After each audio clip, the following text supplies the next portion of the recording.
I built a $1.25 million watch collection, but I only wear 2 of the watches. And then I have $1 million Pokemon collection. I'm like, okay, like, what the fuck am I doing with the Pokemon collection? Most of them, they made hundreds of millions or billions, and they're super humble, super chill. If your mama's not retired, what the fuck are you doing driving a Lamborghini? What does a man prosper if he gains the whole world and loses his own soul? What's your biggest fuck up? Taking care of your family, wife and children, or pursuing your mission at the cost of not seeing the ones you love and care for? Live a life of balance. Why not both? Why not, divide your time into all the things that you enjoy? Why not divide your time and your attention into multiple areas of life that are valuable to you? If you didn't have a good father, well, you have the opportunity to become a good father, If you had siblings that took care of you and empowered you when you had nothing, bring them along for the journey, right? If your mama's not retired, what the fuck are you doing driving a Lamborghini? So it's all about perspective, there's priorities and different people have different priorities, but I think that there's a novelty in finding balance and understanding that there's a beauty of sharing success with your family. There's a beauty of seeing your family winning with you. And even though they may not help in the sense of your business, they took care of you for fucking so long. You owe it to them to give them a great life. And yeah, I think you can have both. That's that. And I'm a living testament of it. My parents I pay their salary. My parents work within my organization. They're basically retired. I'm not going to retire them. Oh, just go play bingo all day. They don't want that. They want to be involved in what we do. They want to be involved in the ecosystem. They want to see us develop. So why not take care of them? And I think that there is a beautiful balance in taking care of your friends, taking care of your family, taking care of your loved ones, and still pursuing your dreams and your goals. I don't think that you have to sacrifice one or the other to have the other. What do you think about the more kind of materialistic side of things? Watches. I mean, I know you like watches, cars, all that stuff. Do you think it's a moment that everyone who kind of like builds wealth has to go through to realize, oh man, Luca was saying the same actually. I was like, oh man, I'm so fucking stupid. I bought this car there. It made no sense. Like, what's your view on that? It all depends on what you enjoy, I kind of went into the watch game after NFTs because I was like, oh, cool. Like I can start collecting. I got interested in the space. I kind of had some boys that were reselling watches. So I built a $1.25 million watch collection, but I only wear 2 of the watches. So it's like, I'm there sitting and I'm like, was it a little bit of a waste that I have all these watches sitting in the vault? Did I okay, it's a good investment. Yeah, that's cool. But do I need these things? And then I have $1 million Pokemon collection. I'm like, okay, like what the fuck am I doing with the Pokemon collection? And then I bought a $4 million house and I'm like, there's people coming into my house every single day. And I have gardeners and I have cleaners and it feels like a hotel. So I sold the house and then I was like, I want to be light in baggage. I want to be able to move. I want to have that flexibility. So I started getting rid of a lot of my material possessions to simply be able to free up my mental real estate. Because when I had a small fleet of cars, I got rid of them because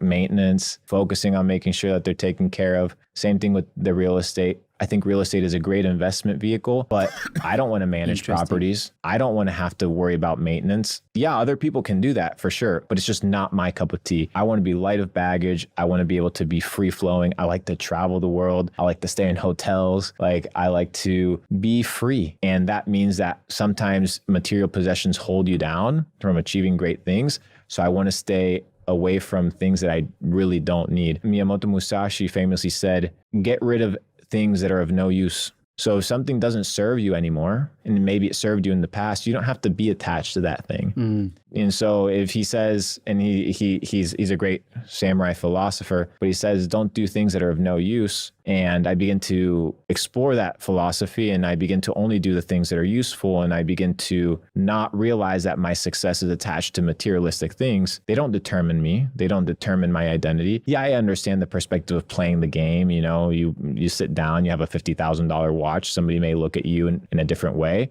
but I've never sat across from a billionaire and I've sat down across 6 and they look at my watch and be like, I want to listen to this guy because of what he's wearing or what he's doing. Most of them, you could see him walking down the street and you wouldn't even recognize them as billionaires. Very low key. Absolutely. The most successful people, super low key. Because they have nothing to prove. Absolutely. One of my business partners, we have a crypto fund and he invested in Bitcoin sub $1, 2011. but he dresses like a bum, you know, and he's my boy, but he has nothing to prove. And you look how he travels, very light, very simple, easygoing. And that just shows a level of confidence that money does buy. Absolutely. It's a level of confidence that money actually buys, but you see it exemplified through the simplicity of life. And Leonardo da Vinci famously said, which is one of my favorite quotes of all time, he said, "Simplicity is the ultimate sophistication." Being able to simplify your life in such an incredible way that it's so easy to live. I think there is this meme that I saw the other day. It's so funny. It's basically poor, no car. Middle class, average car. Rich, Lambo. Wealthy, no car. Basically, it's exactly that, right? Common topic that I have with most people who come on this podcast who made, most of them, they made hundreds of millions or billions.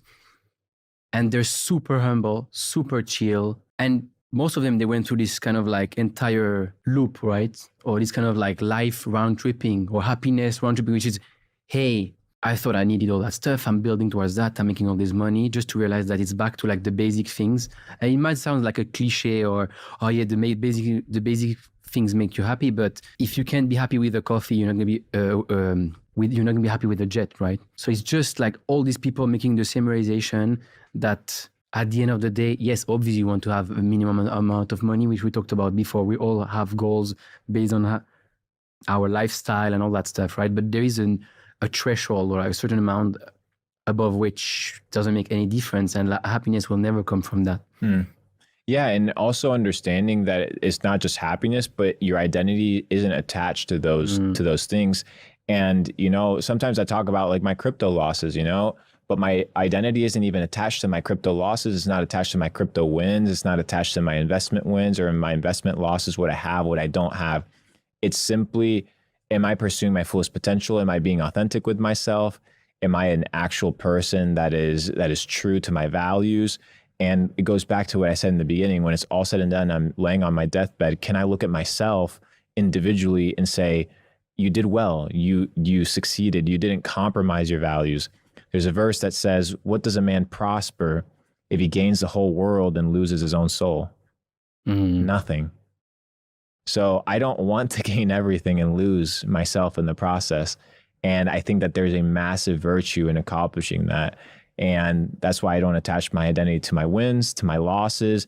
I'm just trying to experience life. I'm trying to learn like everybody else. We're all on this planet trying to figure things out. And if we can be authentic, that none of us have it all figured out, we're all just trying to play this game the best we can, then you can walk with a little bit more graciousness, a little bit more truth, and be light of baggage and focus on pursuing your fullest potential. What's your biggest fuck up? In crypto or in life? I'd say life fuck up. There's so many. That's a good answer. They keep flashing. They keep flashing. I'm like, this one. I could have bought Bitcoin at a cheaper price. I could have not sold the Bitcoin. I got fucked with this play. But at the end of the day, bro, I'm just happy to be alive.